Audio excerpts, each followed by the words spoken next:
Bismillahirrahmanirrahim. Alhamdulillahi rabbil alamin. Wassalatu wassalamu ala asyrafil anbiya'i wal mursalin. Sayyidina wa habibina wa maulana Muhammadin wa ala alihi wa ashabihi ajma'in. Amma ba'du ayuhan nas, ittaqullaha mastata'tum wasma'u wa ati'u la'allakum turhamun. Para muslimin rahimakumullah, setelah ayat yang dibacakan kemarin dari surah Al-Qasas, kita masih berada di surat Al-Qasas dan kita menuju kepada tujuan akhir dari ayat ini yang membicarakan tentang orang-orang yang bertakwa. Akan tetapi sebelumnya Allah bercerita dulu tentang manusia-manusia yang hidup di dunia ini dengan mengambil peran atau berperan sebagai orang kaya. Ada yang berperan sebagai orang yang berkuasa penuh, mutlak kekuasaannya. Sehingga kalau zaman sekarang kekuasaan dibagi tiga. Ada kekuasaan eksekutif, ada kekuasaan legislatif, ada kekuasaan judikatif. Maka ketiga kekuasaan itu dulu dipegang oleh satu orang yang bernama Fir'aun. Jadi kalau di zaman sekarang ada orang yang berbuat seperti itu, ya, itu meniru Fir'aun. Nah, makanya kita kalau diberi kekuasaan oleh Allah, jangan berperilaku, berkelakuan seperti Fir'aun. Berkelakuanlah, berperilakulah seperti Nabi Sulaiman, seperti Nabi Dawud, seperti Nabi Muhammad sallallahu alaihi wasallam, ya.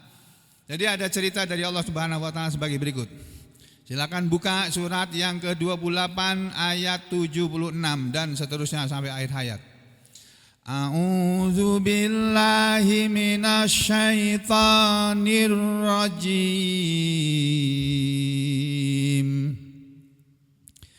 Inna qaruna kana min qaumi Inna qaruna kana min qaumi Musa fabagha alaihim wa atainahu minal kunuzi ma inna mafatihahu latanu bil usbati ulil quwwah إذ قال له قومه لا تفرح إن الله لا يحب الفرحين وابتغ فيما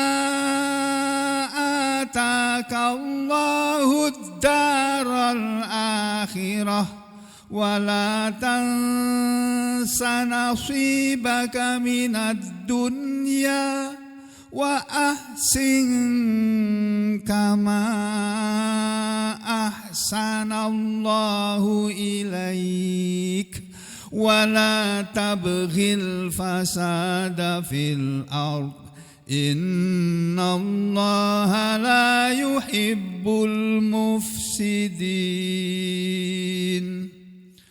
قال إنما أوتيته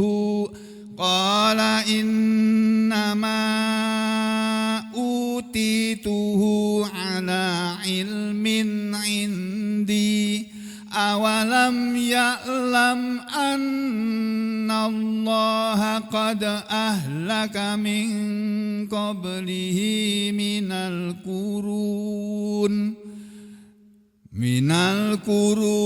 من هو أشد منه قوة وأكثر جمعا ولا يسأل عن ذنوبهم المجرمون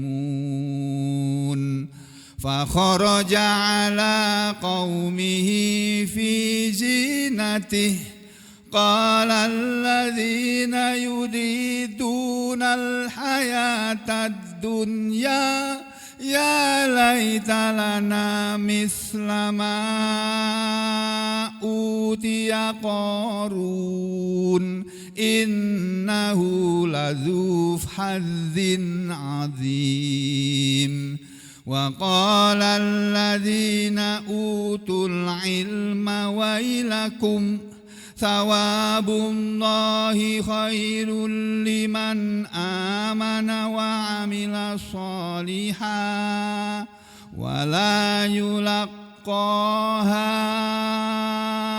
إلا الصابرون فخسفنا به وبداره الأرض فما كان له من فئة ينصرونه من دون الله وما كان من المنتصرين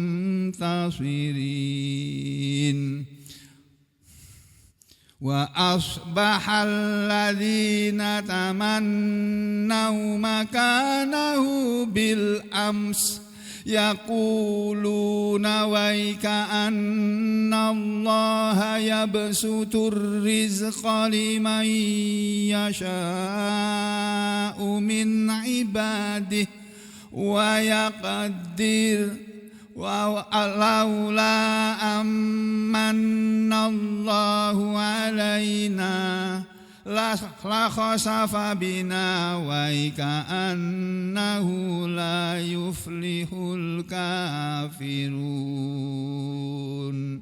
Nah, ini ayat yang terakhir ini. Tilka darul akhiratu naj'aluha lilladzina la yuriduna 'uluwan fil ardi wala fasada wal aqibatu lil muttaqin man jaa'a bil hasanati falahu khairum minha wa man jaa'a bis sayyi'ati fala yujzal ladzina 'amilus sayyi'at فلا يجزى الذين عملوا السيئات إلا ما كانوا يعملون إن الذي فرض عليك القرآن لرادك إلى معاد قل ربي أعلم من جاء بالهدى ومن هو في ضلال مبين وما كنت ترجو أن يلقى إليك الكتاب إلا رحمة من ربك فلا تكونن ظهيرا للكافرين ولا يصدنك عن آيات الله بعد إذ أنزلت إليك وادع إلى ربك ولا تكونن من المشركين ولا تدع مع الله إلها آخر لا إله إلا هو كل شيء هالك إلا وجهه له الحكم وإليه ترجعون Ini tadi yang dibaca adalah kumpulan ayat-ayat cerita tentang Qorun, Nabi Musa dan orang-orang pengagum Qorun. Allah bercerita mulai dari ayat yang ke-76 tadi ya, yang kita baca.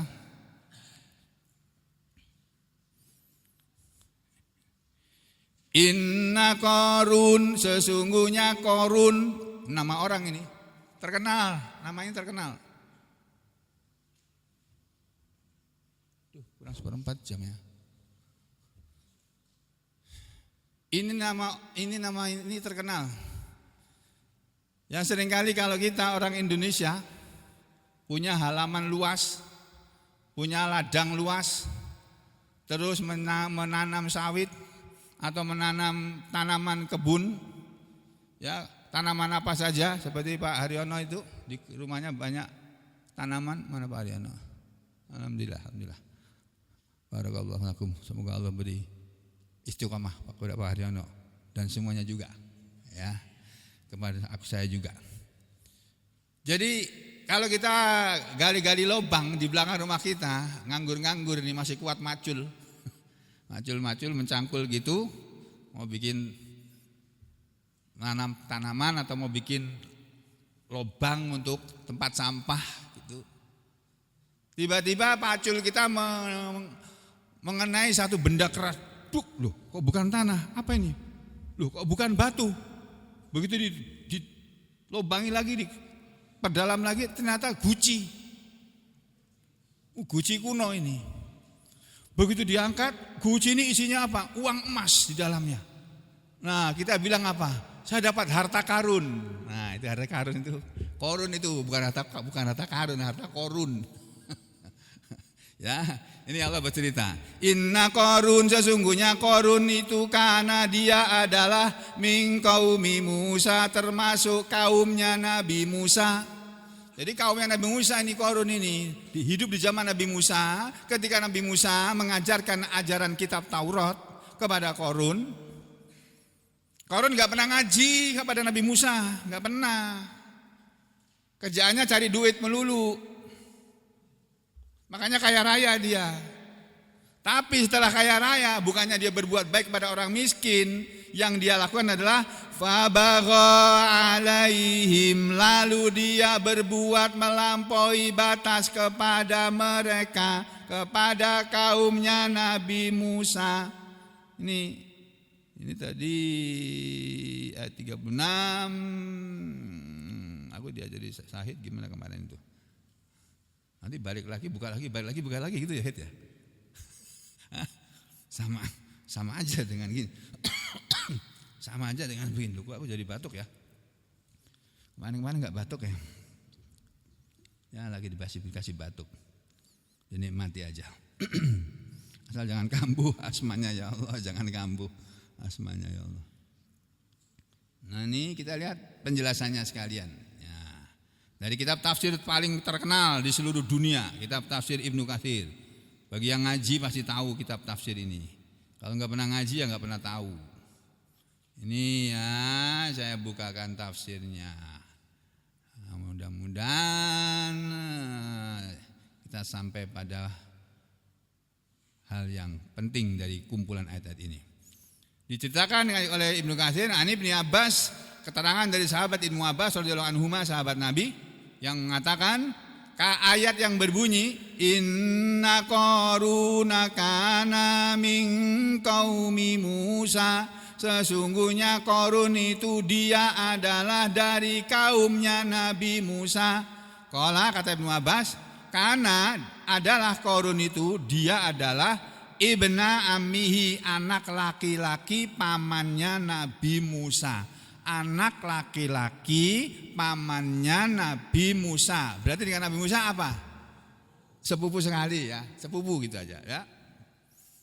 Wahakada, dan begitulah kata Ibnu Abbas, qala Ibrahim An-Nakhai, kata Ibnu Katsir, dan begitu juga pendapatnya ahli tafsir Ibrahim An-Nakhai, wa Abdullah, dan juga pendapatnya ahli tafsir Abdullah ibnul Haris bin Naufal, wa Sammak bin Harbin, wa Qatadah, wa Malik bin Dinar, wa Ibnu Juraid wa ghairuhum. Ini nama-nama ini nama-nama terkenal nih Pak. Masya Allah, ini ulama-ulama terkenal nih. Kalau pengen tahu sejarah mereka, siapa yang nama Ibrahim An-Nakhai, siapa yang namanya Samak atau Simak bin Harb, siapa itu Qatadah, siapa Malik bin Dinar, siapa Ibnu Juraid. Ada bukunya, saya punya buku segini panjangnya ini kalau jajar-jajar. Namanya Al-Hilyatul Ulia. Al-Hilyatul Aulia. Itu sudah diterjemahkan dalam bahasa Indonesia itu. Saya punya kitab aslinya dan punya terjemahnya. Jadi kalau saya baca terjemahnya meragukan ini, saya lihat kitab aslinya. Jadi saudara sekalian, para ahli tafsir mengatakan bahwa Qarun itu adalah sepupunya Nabi Musa. Sepupu loh. Kan saudara dekat itu. Ada yang mengatakan wa ghairuhum, yang selain mereka tadi di atas tadi, ahli tafsir yang lainnya mengatakan bahwa annahu, bahwasanya karena adalah Qarun itu ibna ammi Musa, anak sama ini, anak laki-laki paman Nabi Musa alaihissalam.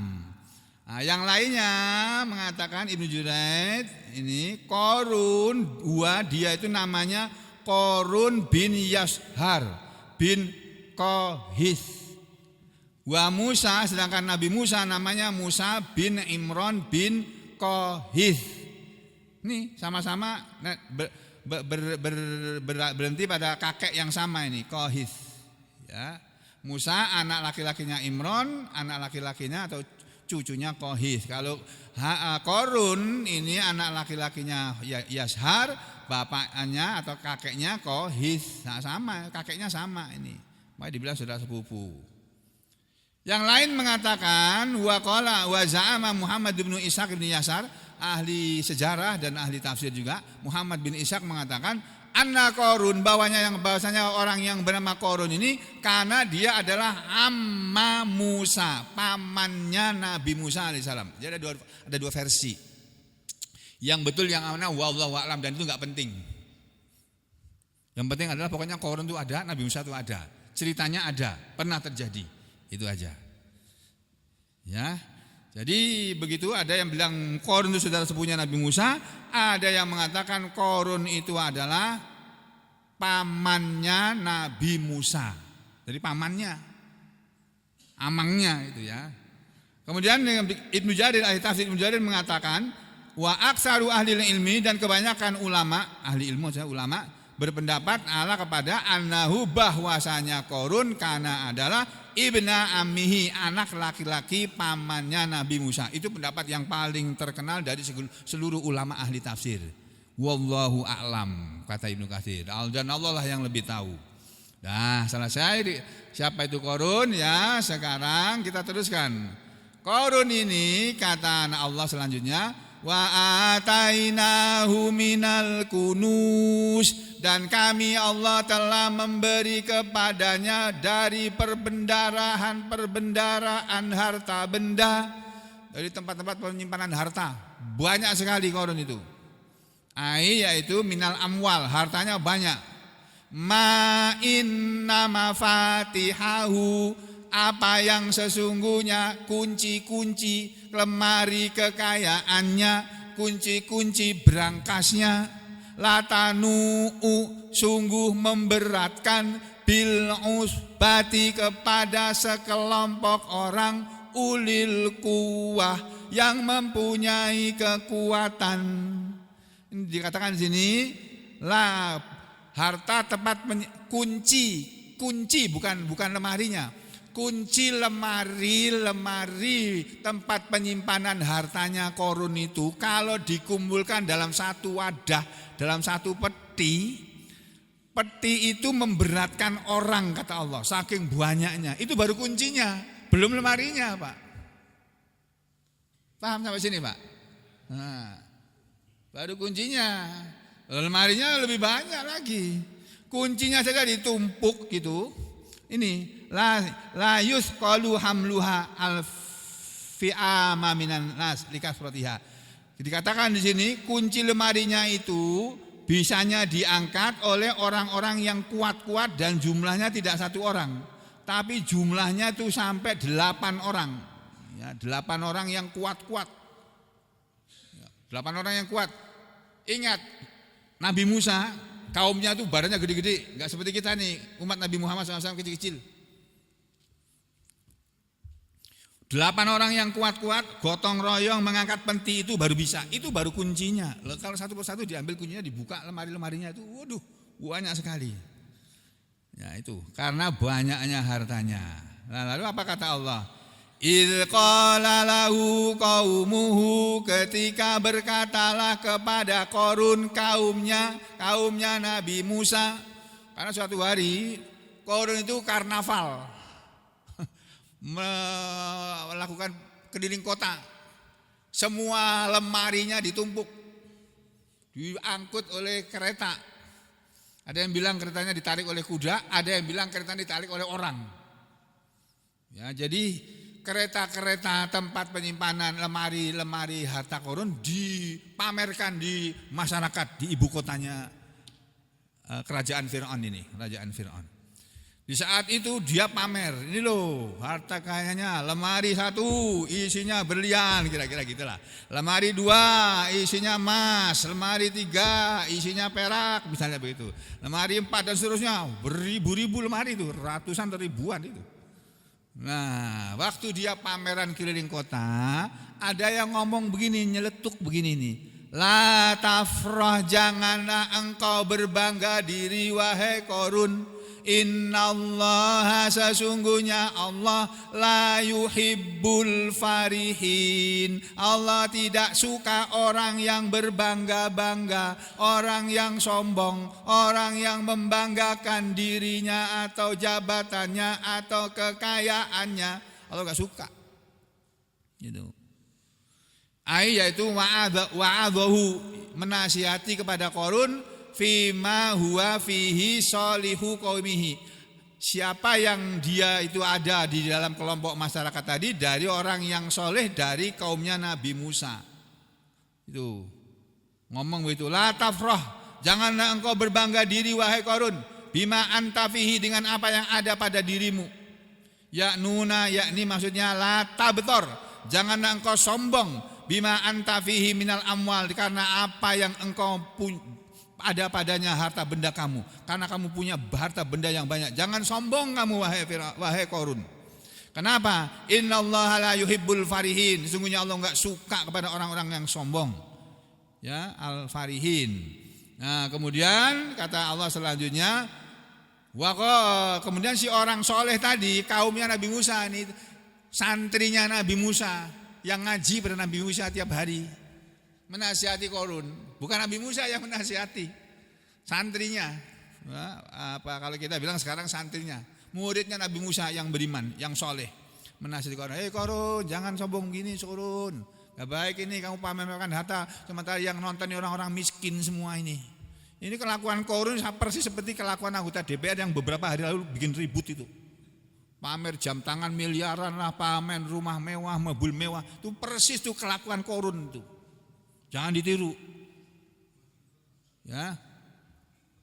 Lalu kata orang soleh yang tadi kepada Qarun begini, wabtaghi, ini karena omongan orang, ini omongan orang, tapi oleh Allah direkam, diabadikan dalam Al-Quran sehingga menjadi ayat Allah. Apa kata Allah? Wabtaghi, ini omongan orang yang kemudian oleh Allah difirmankan menjadi firman Allah dalam ayat Al-Quran ini. Wabtaghi, dan carilah wahai Qarun, fima, dengan apa yang atakallah, Allah telah berikan kepadamu, ad-daral akhirata, negeri akhirat. Kamu cari akhirat wahai Qarun. Dengan harta kamu yang banyak ini kamu bisa gunakan untuk mengeluarkan zakatnya, kasih sedekah, infak kepada orang-orang miskin-miskin yang ada di kota ini. Kamu santuni anak-anak yatim, kamu kasih, kamu kirim hartamu kepada orang-orang miskin, pada janda-janda yang nggak bisa kerja itu, nggak berpenghasilan, kasih mereka. Tuh, kamu cari dengan itu, dengan kamu melakukan seperti itu, kamu cari akhirat itu dengan harta kamu. Wala tansa nasibaka minad dunya, dan janganlah engkau melupakan bagianmu dari dunia. Ini loh Pak, ayat Al-Quran yang mengajarkan kepada kita bahwa semua yang Allah berikan kepada kita, apapun itu wujudnya, apapun itu bentuknya, kita gunakan semuanya itu untuk mencari akhirat, untuk mencari balasan di akhirat, untuk mencari tempat tinggal di akhirat. Tuh, untuk mencari sesuatu yang Allah sediakan di akhirat sana. Di sana di akhirat di surga sana Allah sudah menyediakan istana untuk setiap satu orang yang beriman. Tinggal kau mau pilih mana? Mau pilih istana yang ada di hadapan Allah sana di akhirat nanti ketika kamu sudah mati, atau kamu milih istana yang ada di dunia ini menjadi penghuni istana negara misalnya. Tapi nanti kamu di sana nggak ada istana, adanya neraka. Mau begitu ya silahkan aja. Tuh. Nah ini Al-Quran mengajari kita, apapun yang kamu berikan wahai Qarun, ini nih terangannya. Maksud kalimat ayat ini istakmal. Lakukanlah, bekerjalah, pekerjakanlah, lakukanlah ma wahabakallah, apa yang Allah berikan kepadamu min hadal malil jazil, dari harta yang banyak ini, wa nikmatit tailati, dan nikmat yang panjang ini, nikmat yang banyak ini, fi taati rabbika, dalam ketaatan kepada Tuhanmu, wa taqarrubi ilaihi, dan dalam dan untuk taqarrub, mendekat kepada Dia, kepada Allah, bi anwa'il qurubat, dengan berbagai macam cara pendekatan diri kepada Allah. Allati yang yahsulu laka, dengan begitu akan menghasilkan untuk dirimu wahai Qarun, biha, dengan perbuatan kamu tadi, as-sawabu fid daril akhirah, balasan pahala di negeri akhirat sana. Jadi kita diberi oleh Allah jabatan, kita gunakan jabatan kita untuk cari akhirat. Kita diberi oleh Allah harta yang banyak, kita gunakan harta kita untuk cari akhirat. Kita diberi oleh Allah ilmu, kita gunakan ilmu kita untuk cari akhirat. Ya, kita dikasih oleh Allah istri, kita gunakan istri kita, kita eksploitasi istri kita untuk mencari akhirat. Kita diberi anak oleh Allah, kita eksploitasi anak kita untuk mencari akhirat. Dan itu tidak bersalah, tidak melanggar undang-undang Komnas anak gitu loh. Komisi Perlindungan Anak itu enggak melanggar undang-undang tentang itu. Ya, enggak mengeksploitasi anak untuk taat kepada Allah itu tidak berdosa. Jadi anak itu dipaksa sholat, sholat gitu. Umur berapa kata Nabi? 7 tahun suruh sholat. Kalau sampai umur 10 tahun ya, enggak mau sholat, pukul. Pakai sapu lidi, jangan pakai kayu, jangan pakai rotan. Pakai sapu lidi. Ayo sholat gitu. Dipaksa memang. Ya, lah Allah mengajari kepada kita, semua yang Allah berikan kepada kita, kita gunakan untuk cari akhirat. Dikasih uang, dapat uang, kita pakai untuk kepentingan akhirat.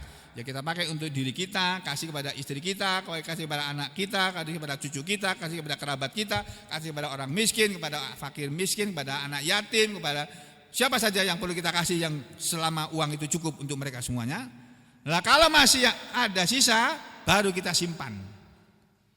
Nanti kalau sudah dibagi habis, cari lagi gitu. Makanya di belakangnya ayatnya berbunyi wala tansa nasibaka minad dunya, dan janganlah engkau melupakan nasibmu, bagianmu dari dunia. Kamu cari akhirat ini dengan dunia, kalau habis kamu cari lagi dunia gitu. Kita cari dunia tiap hari nih kita. Yang kerja cari upah, dapat upah, itu cari dunia itu. Begitu dapat duit kita pakai untuk makan yang halal. Kasih istri kalau sudah punya istri, kalau belum ditabung untuk nanti meminang anak orang. Jangan dihabiskan. Nah, bujang-bujang ini jangan habiskan duit. Simpan nanti untuk melamar anak orang. Tuh. Nah, kemudian habis duitnya, cari lagi. Itu mimma abahallahu fiha. Jangan kamu lupakan bagian kamu dari dunia, dari apa yang Allah membolehkan padanya. Minal ma'akil, dari berbagai macam makanan, wal masyarib, dan dari berbagai macam minuman, wal malabis, dan dari berbagai macam pakaian, wal masakin, dan dari berbagai macam tempat-tempat tinggal, wal manakiha, dan untuk menikah. Kamu pakai uang kamu untuk beribadah kepada Allah dengan cara apa? Digunakan untuk membeli makanan yang halal kamu makan supaya badanmu kuat, bisa beribadah kepada Allah. Kamu pakai untuk membeli minuman supaya kamu tidak kehausan. Kemudian kamu pakai untuk beli pakaian supaya kamu bisa pakai pakaian yang bagus untuk beribadah kepada Allah. Kamu belikan tempat tinggal, rumah, kamu belikan untuk pernikahan. Itu. Fa inna li rabbika 'alaika haqqan, karena sesungguhnya untuk Tuhanmu wahai Muhammad terhadap dirimu wahai manusia terhadap dirimu haqqan, ada hak. Allah itu punya hak terhadap dirimu. Wa li nafsika 'alaika haqqan, dan terhadap dirimu sendiri 'alaika atas dirimu juga haqqan, ada hak. Dirimu itu juga punya hak yang harus kamu perhatikan. Allah punya hak yang harus kita perhatikan, hak-haknya Allah.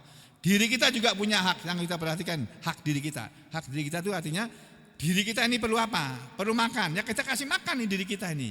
Diri kita perlu minum, kasih minum. Tapi kalau puasa kan nggak boleh makan minum dulu. Diri kita perlu pakaian, kita pakai, kasih baju diri kita dan seterusnya. Wali ahlika 'alaika haqqan, dan untuk keluargamu, anak istrimu terhadap dirimu juga haqqan, ada hak. Jadi istri kamu, anak kamu punya hak dari harta yang kamu cari. Kamu kasih uang kamu kepada istri kamu. Jangan kamu kasih kepada perempuan lain. Kadang-kadang orang cari uang banyak, dapat banyak, bukan dikasih ke istrinya, kasihkan ke wanita lain. Will itu loh. Wanita idaman lain. Jangan, haram itu. Uang yang keluar untuk itu haram. Saudara berdosa kalau ngasih uang kepada seorang seperti itu. Wali zaujika 'alaika haqqan, dan untuk istrimu terhadap dirimu ada hak. Fa'ati kulladzi haqqin haqqahu, maka berikanlah kepada setiap orang yang punya hak itu tadi haqqahu, haknya. Nah, setelah Allah berfirman yang isinya menasihati kepada orang kaya raya seperti Qarun supaya dia menggunakan hartanya untuk berbuat baik, untuk berbuat taat kepada Allah. Nanti kalau habis cari lagi, dan berikutnya ada nasihat berikutnya, wa ahsin kama ahsanallahu ilaik, dan berbuat baiklah kamu wahai Qarun kama sebagaimana ahsanallahu, Allah telah berbuat baik ilaika kepadamu. Maksudnya yaitu maksud ayat ini ahsin, berbuat baiklah kamu wahai manusia ila khalqihi, kepada makhluk Allah. Kama sebagaimana ahsana, dia Allah telah berbuat baik, huwa dia Allah ilaika, kepada kamu. Allah sudah berbuat baik kepada kamu, maka berbuat baiklah kamu kepada makhluk Allah. Jadi kalau ada kucing datang ke tempat kita, meong meong meong, minta makan, cari makanan, ada enggak ya? Ini kucing kelaparan ini, enggak ada makanan. Aduh cing, enggak ada cing. Oh pergi sana ke tempat lain ya. Enggak ada makanan di rumah ini, pergi sana. Tuh. Diomong gitu aja, cing, sorry ya cing ya, maaf ya cing ya, gak ada makanan, udah habis dimakan sahur tadi udah, kena besok pagi, kena siang nanti kalau ada yang antarin makanan ke sini, ku kasih kamu. Ya, ada binatang datang kasih, sampai Gus Bahak, saudara tahu Gus Bahak kan? Gus Bahak itu ngajarin kita, kalau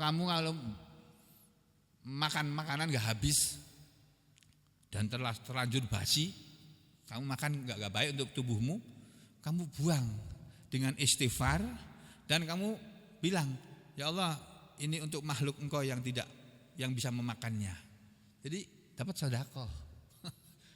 Ini untuk semut kan makan makanan basi enggak apa-apa. Lalat makan makanan basi enggak apa-apa. Bakteri makan makanan basi enggak apa-apa. Itu bakteri pembusuk itu. Nah, gitu loh. Jadi ada pahalanya juga.